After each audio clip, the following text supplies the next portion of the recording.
Countless Christians around the world find peace in the words of the beloved hymn, The Old Rugged Cross.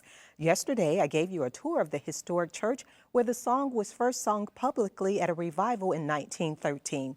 Today, I discover how the church is changing lives 99 years later. Take a look. This pristine white building is more than a church. It's the birthplace of the Old Rugged Cross hymn. The church went from this to this when Molly and Bob Schaefer purchased the building and sold it for $1 to the Old Rugged Cross Foundation. It's at the Old Rugged Cross Church that believers around the world can find the cross. When Molly and I purchased the church in 1998, the building was near collapse, and then we hired a contractor, Dale Lehman, and he came in and he confessed to me here just recently that he had questions of whether or not it could be saved. The inside was a dirt floor. The farmer that bought the church had removed the floor in 1914 and put cattle in here. So when we bought it, it was a dirt floor. We decided to keep the floor. So we brought a mini excavator in through the front doors and dug the sanctuary down to 5 feet and dug the back portion by hand underneath. Molly was so excited for the fact that we had a floor that she decided that we should start having hymn sings.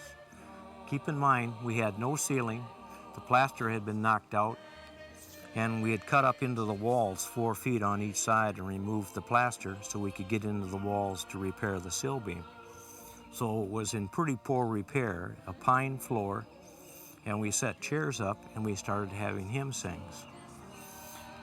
People came. It was small groups in the beginning, but eventually people were coming even though the condition was poor. Stan Beichman from Andrews University, and he did a lot of work at Fernwood, suggested to us that we leave an opening in the wall so that future generations can see how the building was restored. The sanctuary has 85% of the original horsehair plaster on the walls. And then the ceiling, of course, is new. We had to knock that out because the raccoon waste was, again, right to the top of the ceiling joist. Wow. It was dangerous to be in there.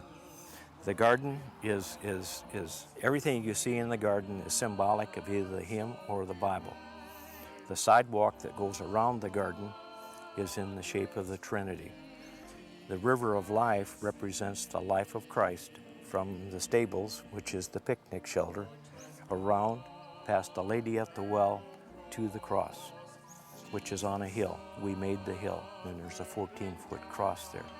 It also represents our life, which is not a straight line. We make a lot of wrong turns and we stumble. There's big rocks in the dry riverbed, but there's 2 arched bridges that give us access back to the Trinity.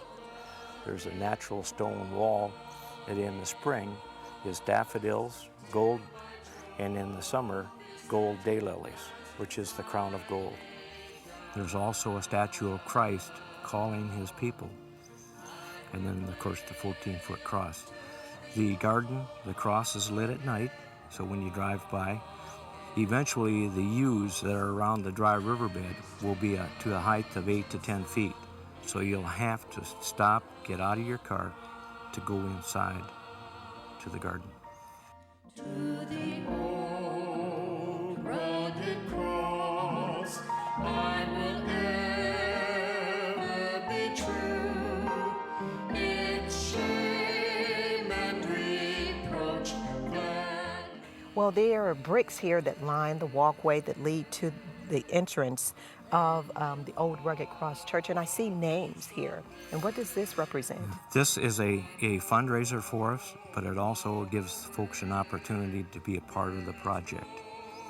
And they put their names on it. It can be memorials or just simply a name. Eventually, this will all be filled. There are 2,000 bricks here. We'd like to fill them all. When you walk in the garden, you feel the presence of the Lord there. He's here. That's one of the things we want. And again, it's an ongoing project. We're not completed at this point. We're about 85% completed, but we have no debt, and we do welcome offerings, donations. That's how we got where we are, all private funding, and it belongs to the people after God. Well, thank you so much, Bob. for sharing your insight and allowing us to come to this beautiful place, the Church of the Old Rugged Cross.